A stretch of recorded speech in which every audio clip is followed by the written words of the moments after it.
Probably commitment and responsibility is a good topic for a relationship month, you know. But I want to help those of you who might have some fixed ideas about commitment and responsibility to maybe begin to see them a little differently this morning. So I've added another word to the title. It's now called freedom, commitment, and responsibility. Okay? Good. Yeah. Helps. So we'll play with that a little today. So I did what I do a lot of times as I went to the old dictionary. It gets me started. Commit means to pledge oneself to a position, express one's intention, to bind or obligate. That starts to get to those old commitment things, you know. So sometimes commitment sort of feels like a burden or a limitation or a restriction or something, and oh my gosh, okay, now I'm stuck, okay? So I want to share with you a piece that I actually put somewhere, wherever it's buried under here, on your yellow thing. You don't have to pull it out right now, but know you've got this, okay? And it's a piece that was written by a guy named Murray, I think William Murray, and he was a member of the Scottish expedition up the Himalayas. So I paid attention. This was a long time ago. But until one is committed, there's hesitancy, the chance to draw back, always ineffectiveness. Concerning all acts of initiative and creation, there is one elementary truth, the ignorance of which kills countless ideas and splendid plans. That the moment one definitely commits oneself, then providence moves too.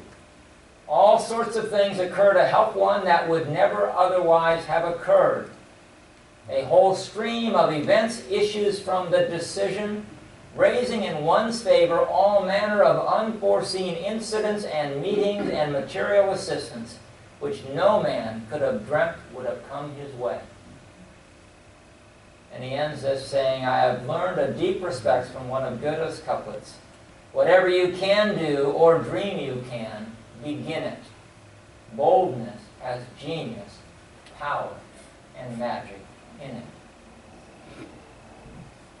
I like that because if we actually looked at commitment as the road to experiencing that rather than what we might have had experience of before, we might see it somewhat differently.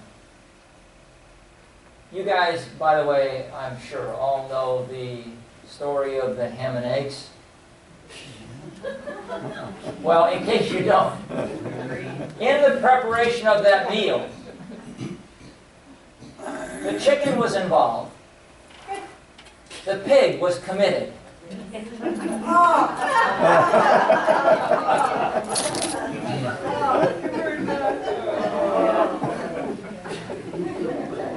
right, well, you can chew on that one. Okay.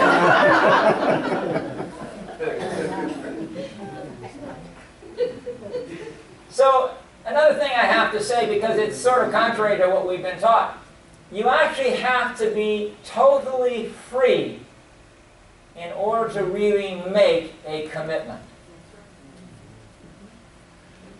And the other part of that is you have to be totally responsible in order to keep your commitments.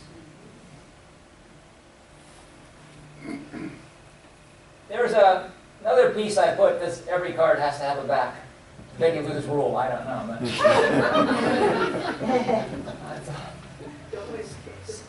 don't waste paper. It doesn't count that it takes the ink on either side of the paper. But yeah, all right. Then you have to line them up, and the spiritual path is really, it's involved. You know, there are details you have to pay attention to. You have to be committed. You got it. So anyway, on Betty Lou's other side of this card, I put there her piece that she wrote a long time ago, Commitment to Myself. And I'm not going to read this. You can read it yourself. I recommend this highly. Not that you adopt her commitment to herself, but do you actually take the time to write down your own commitment to yourself? And notice at the bottom of that piece is a place for your signature and the date. See, what we cannot articulate, we cannot experience. So this is a time for you to say, what's really important to me and what am I really willing to do for myself? So you have a model on the free back of this card. Now I want to talk a little about, just for a couple of minutes, about my own personal commitments. See, my mission in life is to teach, model, and inspire spirit-guided living. Now, by the way, I want you to know that's a proper mission. Covey said every mission has to have 7 words or less so you can remember them. Teach, model, inspire, spirit-guided living. 6. I got 1 to spare. All right. But that's my mission. And I look at this on a regular basis. I mean, every couple of months I look at this and say, you know, is there anything different? Am I still living this? Is there something that's more true for me? Because I believe every mission statement needs to be reviewed. It needs to be revisited in order for it to be alive in your life, rather than just something that looks nice on a wall. So, I look at my role in this world like I look at my role as a parent. And like I actually consider all parents ought to look at their role, by the way. I mean, I have opinions, okay? So there are 2 aspects of this. The first is that I never ask anybody to do something that is mine to do.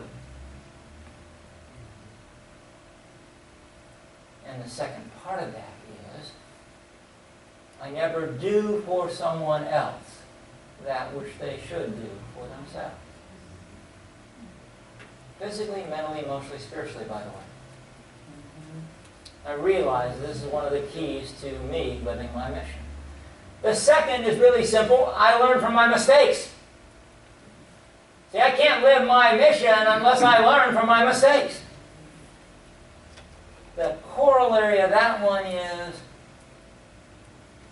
that I give everyone else the opportunity to learn from their own mistakes as well.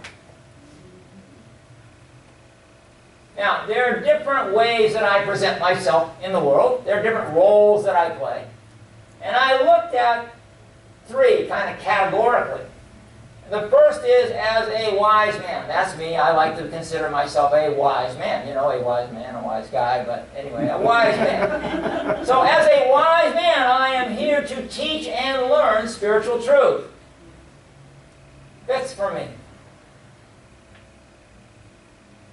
Now, as a holy man, and by the way, for me, see, holiness is different than wisdom. So as a holy man, I'm here to live spiritual principles. And I'm here to live following spiritual guidance.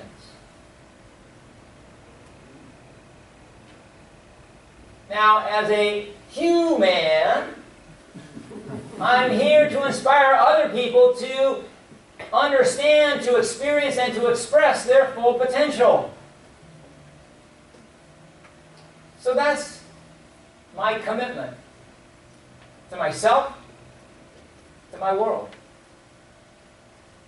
So I brought in this word freedom this morning. So let's look at the relationship between freedom and responsibility. Because I don't believe you can have true freedom without responsibility.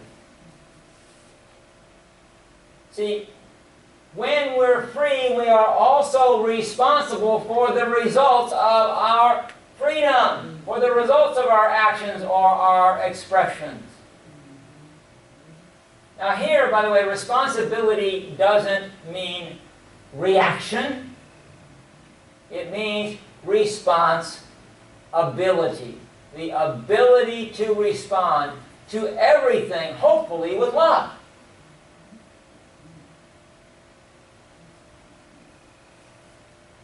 here's where I get in trouble, maybe you do too. I cannot respond to everything with love unless I have taken impeccable care of myself.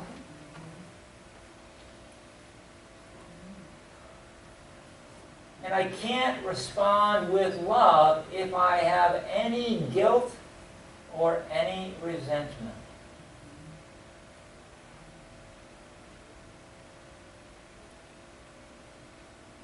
And I cannot continue to be response-able unless I accept the natural consequences of my response. And I really value the learning process.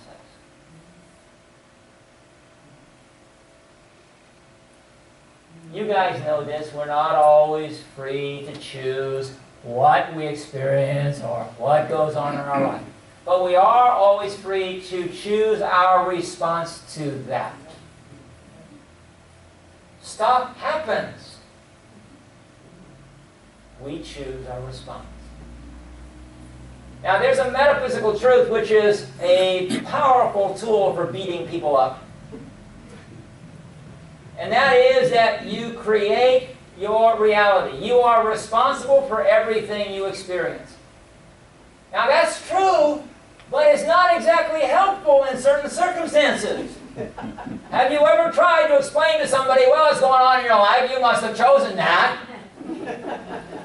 Or has anybody ever told you, well, I wonder what you did to choose that in your life, and you want to go, yeah. Not today. But see, that truth is actually the key to our freedom. Because if you are the chooser, then you are the one who can choose again. You don't have to wait for anybody else, depend on anybody else, hope they're going to change. Somebody's going to change their mind. God is going to finally love you again. You've chosen, you can choose again. There's power in that. There's freedom in that. Now, egoic freedom, because that's where we get hung up. Most people think of freedom in the egoic terms. That means basically the permission and the ability to do whatever you want to do. You know, you've either had that thought or heard that thought expressed that if we were all free, there'd be chaos.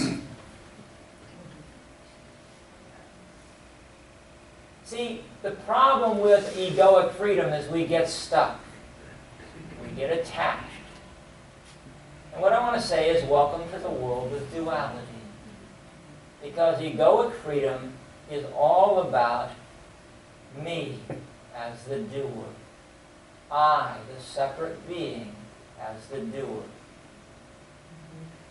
Spiritual freedom is really the freedom to choose, but it's the freedom to choose to listen to Spirit, to listen to the voice for God. The freedom to choose our mind and our will to align with the mind and will of God. See, in that, there's ultimate flexibility, obviously. But it always works.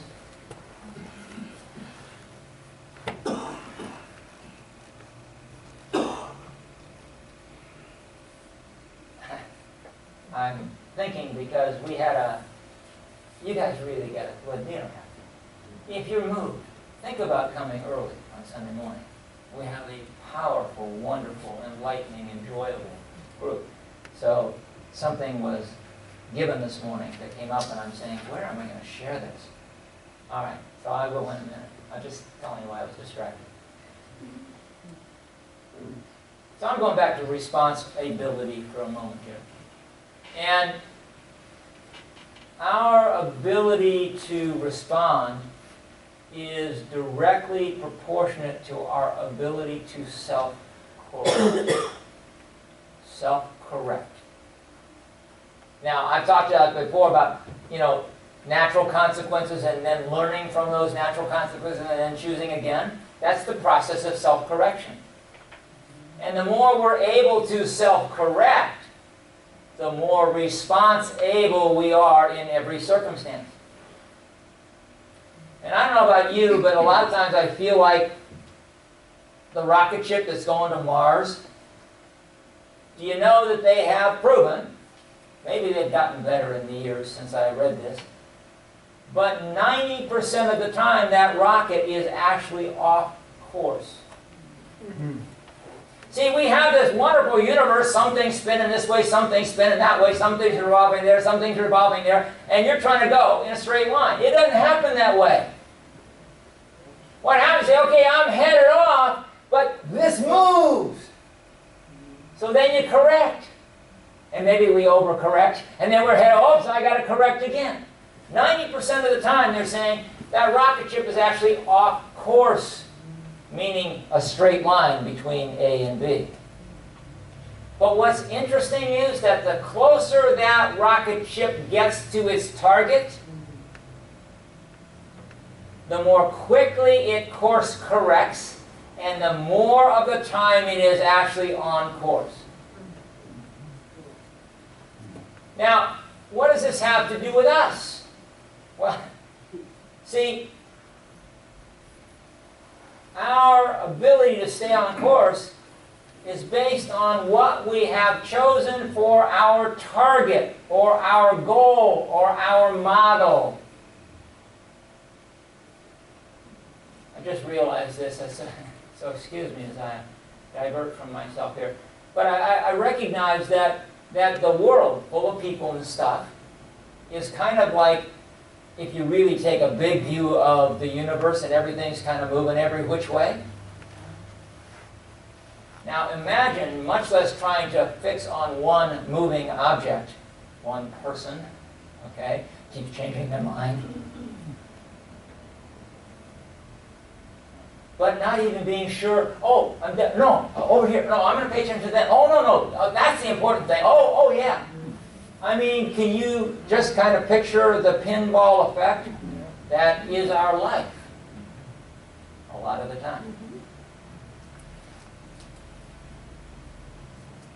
Our spiritual progress actually doesn't have so much to do with our willingness to commit and to choose and to change and to, do all this stuff, as it has to do with who or what we choose for our goal, our model.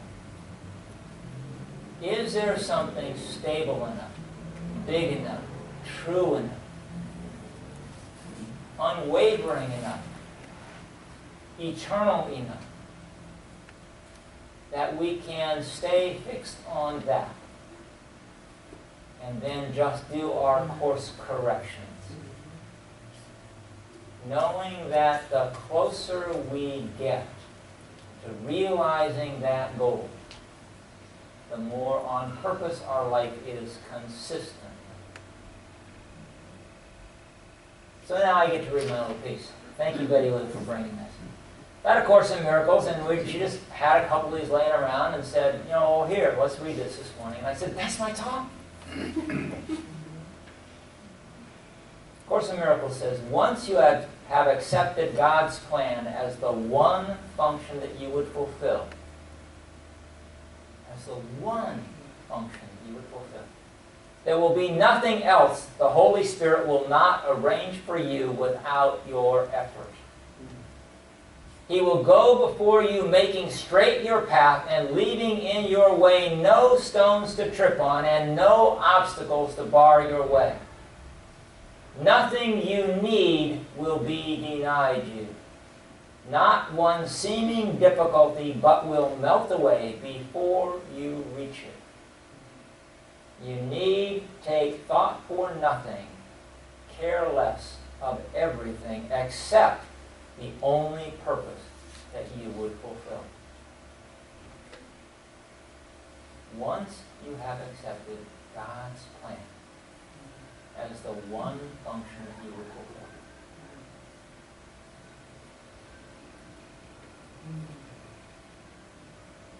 so freedom, commitment, responsibility. By the way, I have fun little thoughts when I play with these. Any of you ever remember Campbell's Soup? It's still around. But they had this little jingle that fits perfectly for commitment and responsibility. You know, soup and sandwich. You can't have one without the other. Commitment and responsibility. You can't have one without the other. So my challenge to myself and to all of us is to commit to loving the world. That means to commit to seeing it, to being it, to celebrating it, to visioning it, to supporting it. And then endeavor to respond to everything that comes up in your life as an expression of that love. So thank you, guys. Wow.